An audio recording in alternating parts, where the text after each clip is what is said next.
Hey everyone, and welcome back to our Leadership Talk Series. As you all know, we absolutely love to interview incredible women that are doing really amazing things. And today I'm excited to have Jennifer Ransom here to visit with us for our Leadership Talk tonight. Welcome, Jennifer. Hi, how are you, Kimberly? Thanks for I having am me. good. Oh no, my pleasure.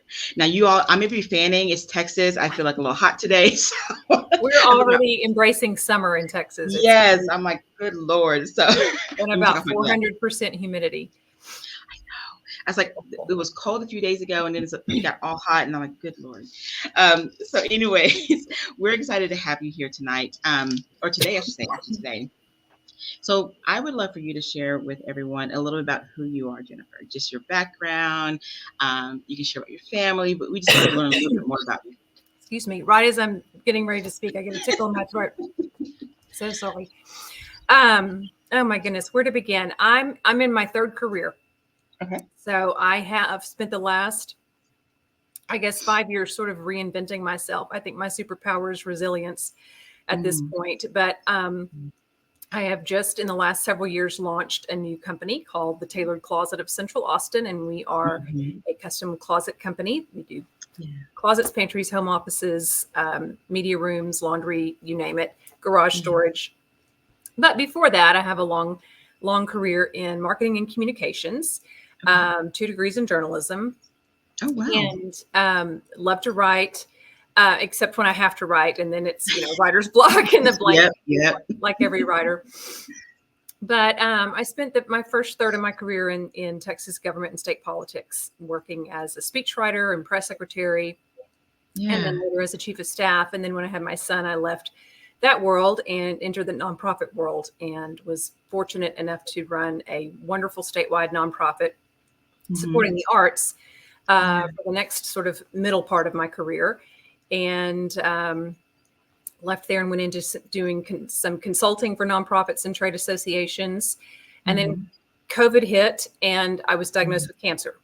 So Oh, I didn't. Oh, wow.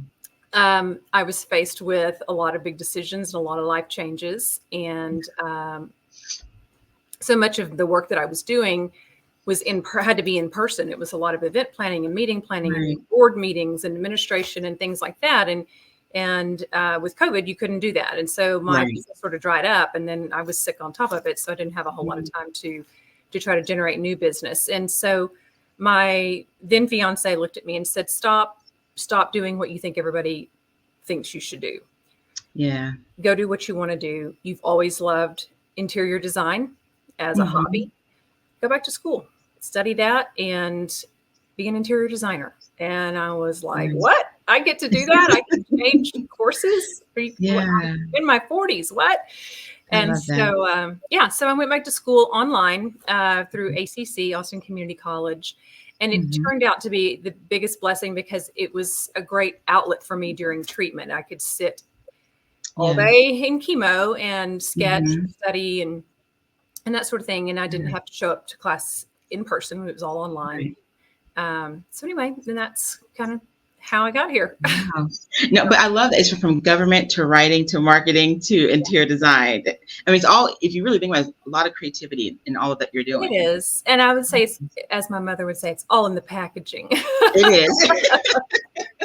Well, it sounds like that though. I love that you were able to embrace doing that, even like you said at 40, because some people would be very scared to do that. Yeah. So when you entered into now what you're doing, what has been like some of the biggest challenges you have faced and been able to like conquer? Oh, wow. So I guess for about 5 years before I started this business, Mhm. I owned my own business, but I was a Right. sole proprietor, Mm. one woman show, Yeah. no employees. And that, of course, comes with its own challenges. But the Right. biggest challenge we have faced since starting this, because I have to have a staff, I have to have Mhm. carpenters and installers and Mhm. operations people, um, none of which I actually have right now. So that I'm Mhm. always looking. That has been the biggest challenge is Mm. staffing, labor, and going from I'd had management positions before, Right. managing the staff of a state senator or a statewide Mhm. elected official, managing and not the staff of this nonprofit. Right. Managing and supervising are two very different skill sets. Very much so. Very much so. And in this business, it requires a lot more supervision than management. Yeah. So now, are you still a one-person show? Pretty much. One woman Really? show. Yep. And in fact, I don't know if you looked on my Facebook page last week, I posted over the weekend. When I say I'm a one woman show, I don't think people truly understand that I'm in front of an installation that I did myself on Saturday because I didn't have anybody else available. Everybody was booked and it had to be done. So I put in a home office for somebody. Oh, I remember because all the wood panelings and everything was. Yeah. Because I remember seeing that one, and I also saw the transformation you did for Pam's closet. Yes. I'm She's like, so sweet to oh, continue yes. to promote that. But yeah, that was one of our first closets we did was hers. I'm always amazed when you can look at a space and okay, I'm gonna put these glasses down. They just keep fucking up. I'm always amazed when you can look at a space and you can see something that somebody else can't see. I think that's just such a different level of creativity across the board. I've always said I'm a frustrated artist because I can see so many things in my mind's eye, but I could never translate it to paper. I did take a drawing class once as a hobby, and when we had to draw a still life, I got frustrated. No, it wasn't a still life. It was a starfish. I got so frustrated I dropped out because I couldn't get the three-dimensionality of the starfish. And there was a lot of frustration when I was in design school because of that perspective and having to draw in 3 dimensions. It's so hard. But I can see it in my brain. I just get it down on paper. But fortunately, with the closet stuff, I get to do it on a computer, so I don't have to draw it. Also, you kind of take people's space and you kind of like you always see it on HGTV when they do that. So you just kind of do the design on the screen. Yes. Yep. So we use a CAD program basically, just like any other builder or designer, and get to design it there. So it's we can literally double people's spaces. My husband was out of town, and I had my team come in and do his closet. And it was the traditional, one rod, one shelf, all the clothes on the floor, essentially. And he came home and went, well, okay, it's beautiful, but where's all my stuff? And I said, it's all there. And he goes, it can't be all there. What about all the piles on the floor? He said, it's all there. Yeah. And you take vertical space and start dividing it and putting things in sections and compartments. It opens up That's a hard world. to visualize. Yeah. I just can't visualize. Because I mean, I'm creative in the marketing side of it, but if you ask me to do design, like even when we got here at our house, there's a lot of open space. And it was like, okay, so what do we do with like all this open space? And when we had an interior designer come in, and she's like, you can do this, and we're just like, what? Like you can't even visualize how you can change a whole, shape, space into something fresh and new. You can, just re-envisioning it and seeing it in a different, just reusing and repurposing spaces in different ways too. I love that. So what's one of the most challenging areas in marketing? Because I would think that, especially where you live, is a very well-populated industry. Yeah. So how do you make yourself stand out? It is very hard to stake your claim in the market share in a city like Austin. It's so saturated. I have a lot of competition. I cannot afford to play at the same levels as some of these big companies. And so I've had to figure out sort of guerrilla warfare, so to speak, in terms of marketing. And a lot of it is one-on-one networking. I have joined the Home Builders Association. I've joined the Association of, or the American Society of Interior Designers, the National Association of Remodelers Industry, any sort of industry group like that where I can meet folks that are also in an adjacent industry where I can be a value add to them. Has been really beneficial and valuable because not everybody with a business like this does this because they're relying on print ads or radio or whatever.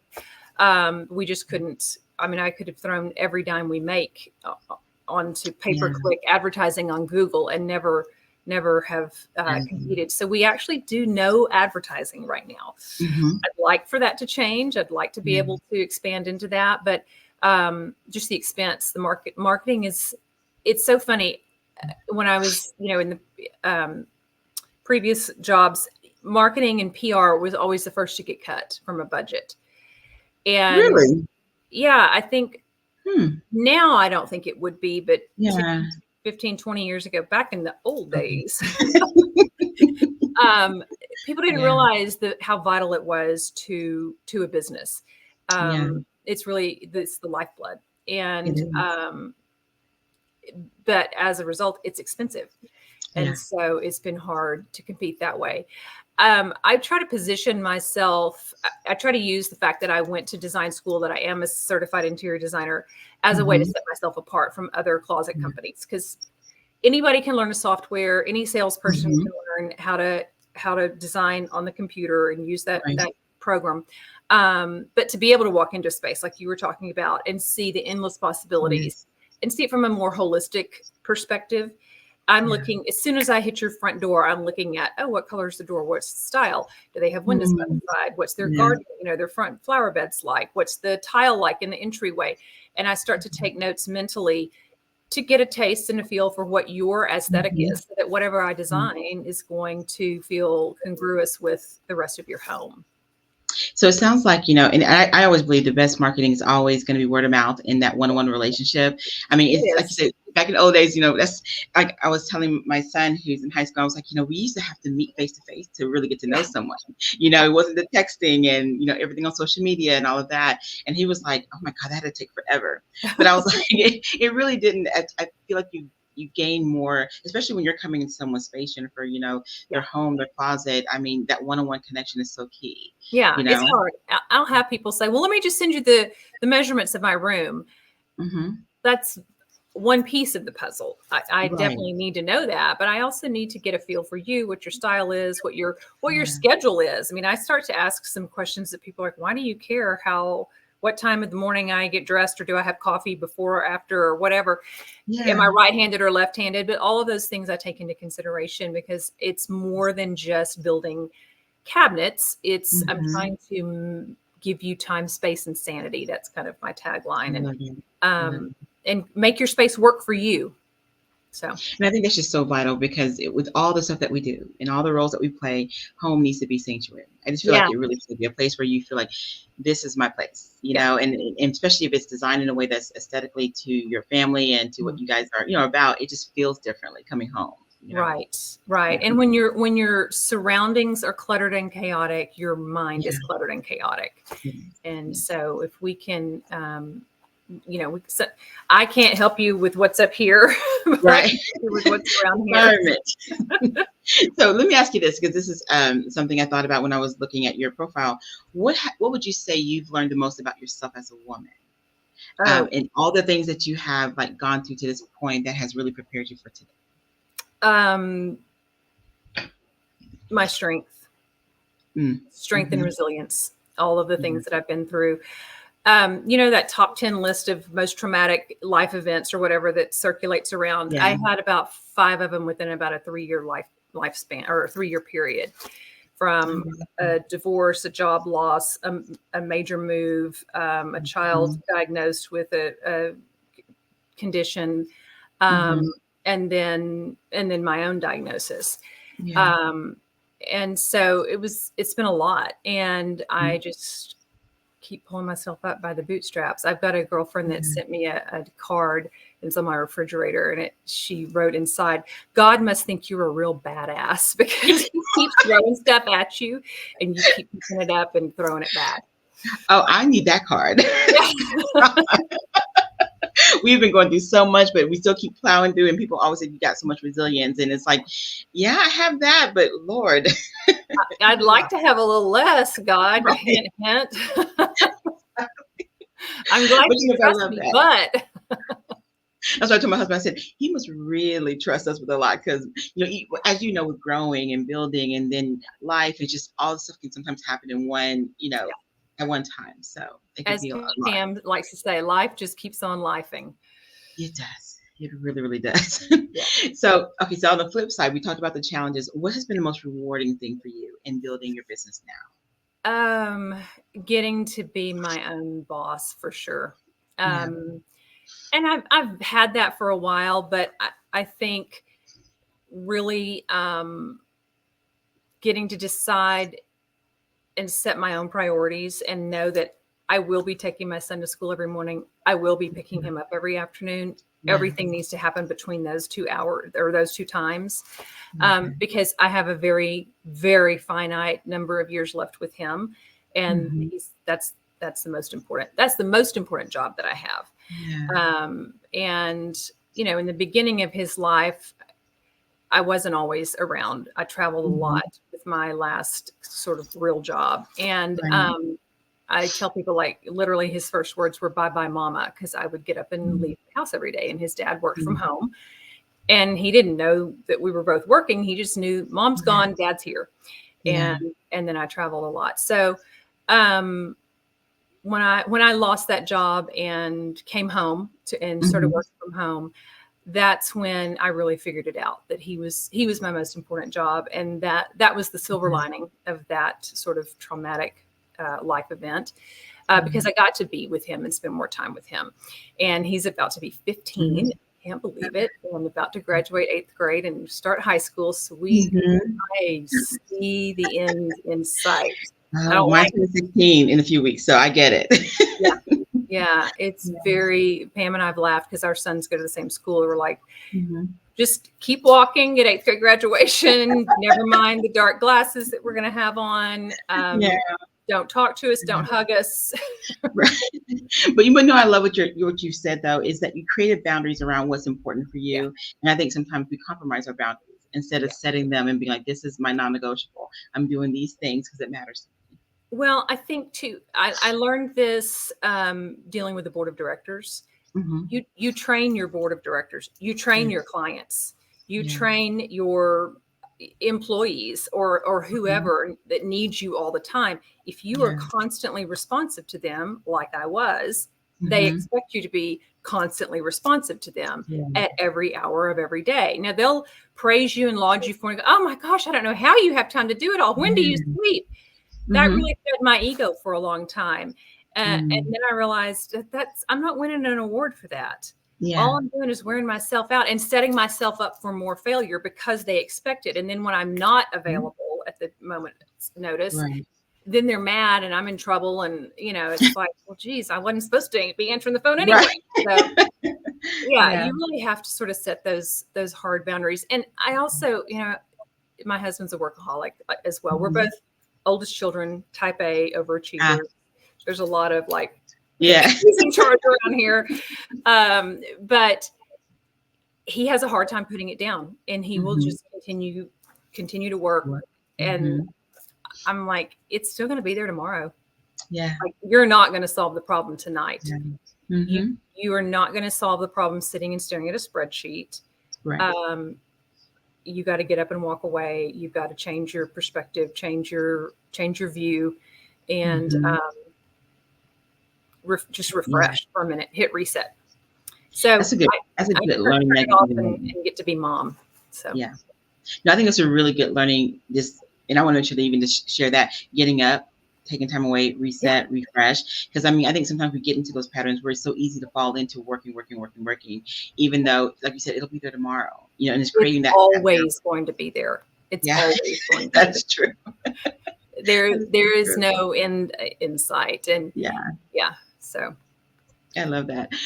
Okay, so a couple more questions.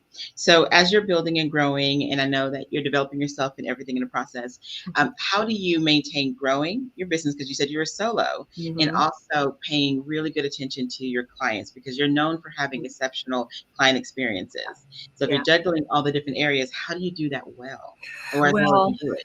It is hard, and I have hiccups along the way. And I had, in fact, a client a couple of weeks ago. Her order was late coming in, and I had not communicated that to her effectively because I was juggling 72 other things, and she was starting to get really kind of doubtful. Like, is this the real deal? Did I get scammed? Is this company legit? And when we finally showed up with her stuff and everything has gone smoothly since then, she was like, I just think it was a communication issue. And I said, I know it was, and I accept responsibility for that because I'm the only one. And she didn't realize that. And then when I explained to her, like, I'm here with you today on this installation to get it started, that means I'm not out in the field on a sales call or networking or, at an event or marketing. I'm not working on my books or accounting or all the 1,000 other things. And she said, oh my gosh, you need an operations manager. You need a project manager. Yes, I do. Do you know somebody? Yeah. So it's hard and there are hiccups, but I think because at my heart and soul, I'm a people person. I'm an Yeah. extrovert. I derive my energy from being around others. Mhm. That part comes naturally to me because I hate sales. Like I never wanted Yeah. to be a salesperson. I don't like to even say that I'm in sales. Right. I don't call my clients customers. They are clients because I feel Okay. like that's elevates them. I'm Yeah. building a relationship with you. I want Right. to come in and do your tiny pantry today, but I want you to love it so well. And I want you to have such a great rapport with me that you invite me back to do 10 other rooms I love that. and let me be a partner in making your house a home. Mhm. So that's, I guess it comes naturally to me Yeah. in that. So, but therefore makes it a priority. Mhm. But it's a challenge for sure, for sure. And I work a lot at night. So like I said, Mhm. between school hours and then I take a break Mhm. from 3:30 to after dinner Mhm. and then I'm back on the computer. So you just Yeah. sort of, you have to like take one hat off and put another one We on and then do. And women tend to be able to do that. We wear all these different hats pretty well. Well, I moms say, do it well. yeah, we always try Well, to we do that. do it because we have to do it, but Exactly. we're Exactly. conditioned to do it well. Mhm. What would you say to someone that kind of feels like they're not doing it well? You know, that they're juggling everything and things are just not coming Yeah. together. What would you advise to someone like that? Give yourself a break. It's Mm-hmm. hard. It's Yeah. hard. And as hard as this is right now, look at all the hard that you've done that's gotten you here. All of that was Mm, practice for yeah. what you're facing right now. That is, Um, and it's easier said than done. I'm hard on myself. Pam said to yeah. me last week, "You by far are the hardest person on themselves of anybody I know," which kind of Mm, surprised me. yeah. But I know I have high expectations for myself. Yeah. And so it's easy for me to say that, harder for me to enact it, but it is true. It is when you Yeah. take when you get in your wise mind, as my therapist likes to call it, and look Mhm. at something logically and look at all of the things that you do have to do and have to juggle. Right. In your wise mind, you can see that that's a lot. No human should have to do Mhm. that. Mhm. But if you're sitting there continuing to look at that spreadsheet, you're not going to be able to step back and have that perspective. So Exactly. Exactly. um, the other I thing I love think that. women are not good at is asking for help. Oh my gosh, that's so true. Oh my Asking for gosh. help.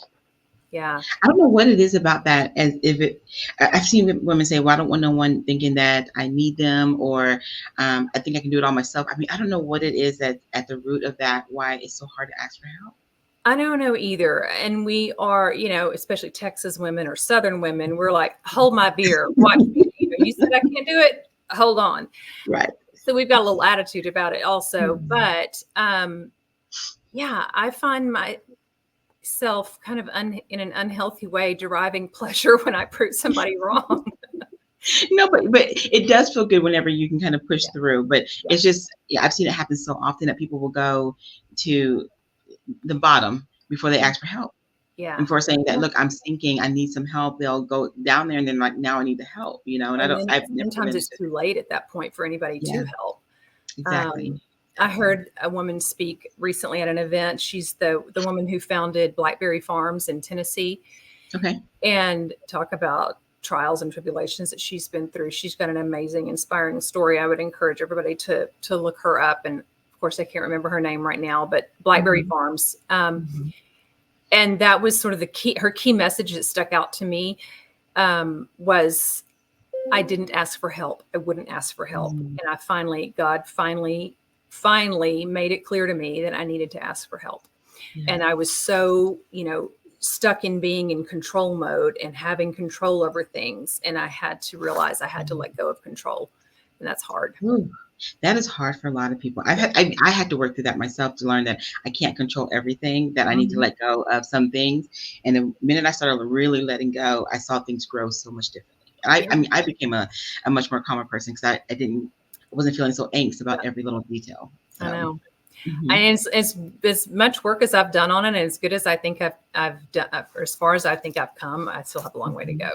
But Yeah. I a lot more frequently now than ever say, Mhm. I don't know, I can't help it. It's not in my control. I'm not going to worry. I Yeah. can't worry about it. Yeah. I don't know. I don't know the answer, and it's okay to not know the answer. As And when I you get try to to that point, convince it's sort of like myself. freedom.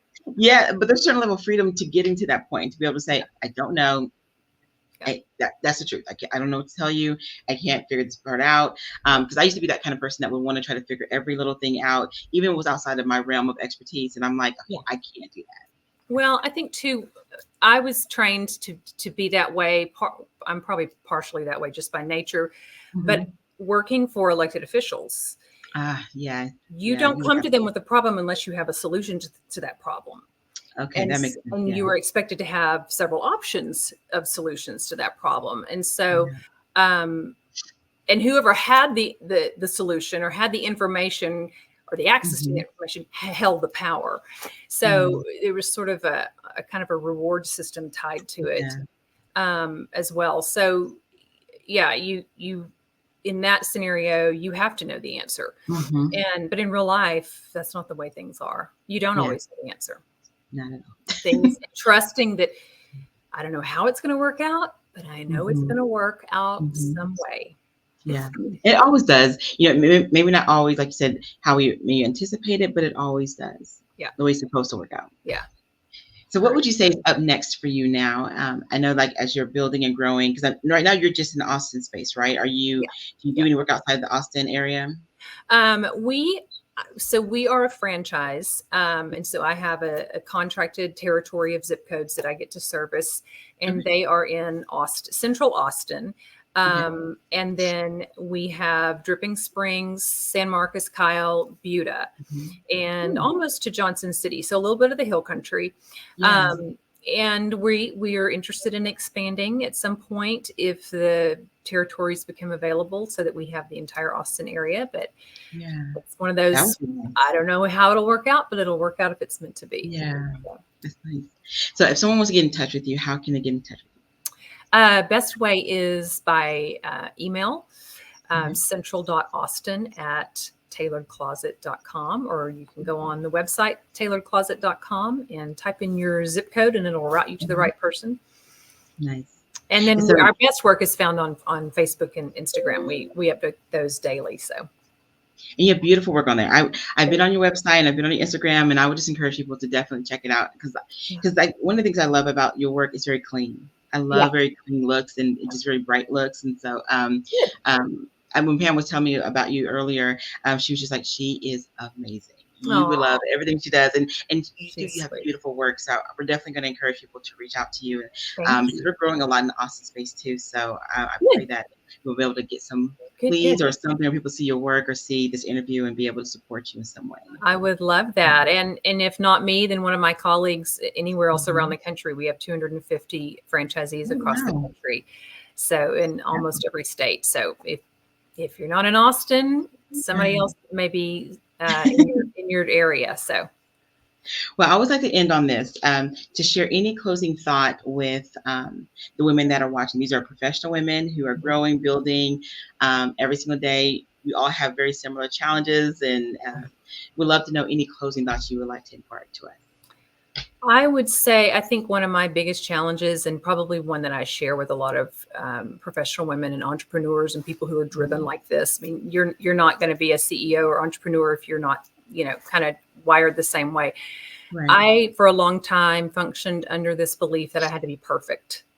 Ooh, and that would win friends and influence people if I was just, squared away and perfect appearance and did everything right and had all those answers right. And what it did was made me unrelatable, and it made people either not like you because they just felt either intimidated by you or didn't think you were real.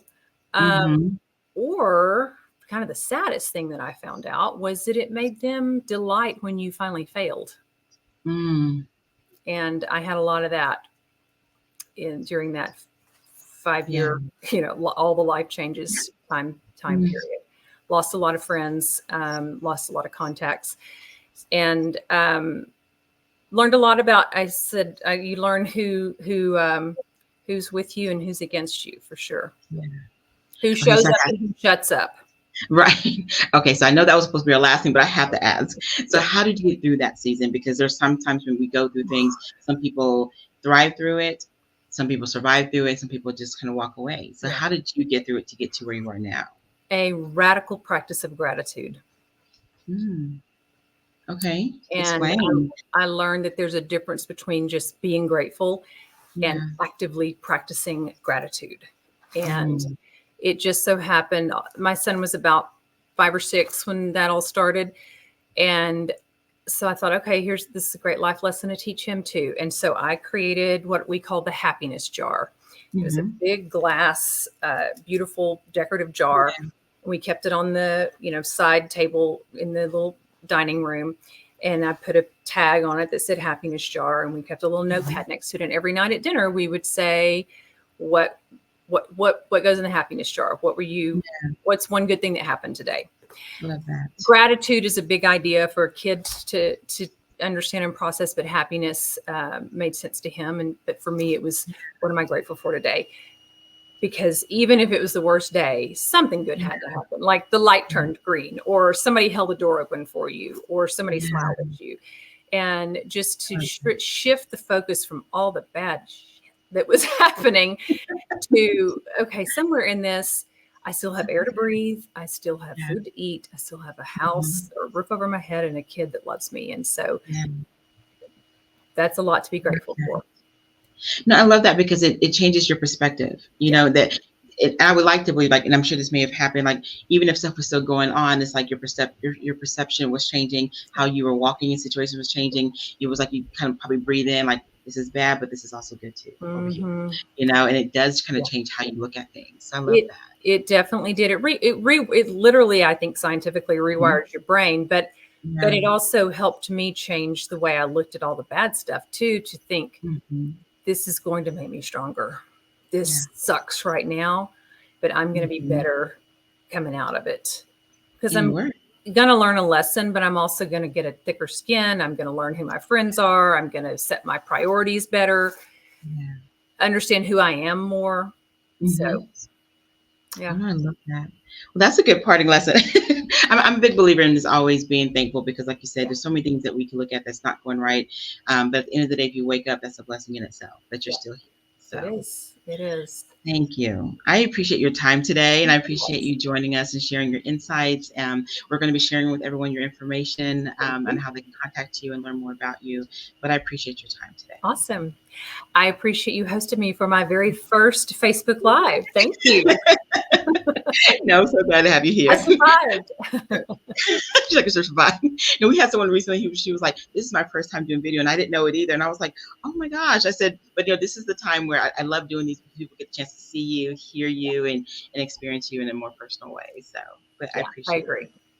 Thanks. All right, everyone, take care. And we're going to put all Jennifer's information on the description side of it. And that way, I want to encourage you to reach out to her, look up her information, and refer her.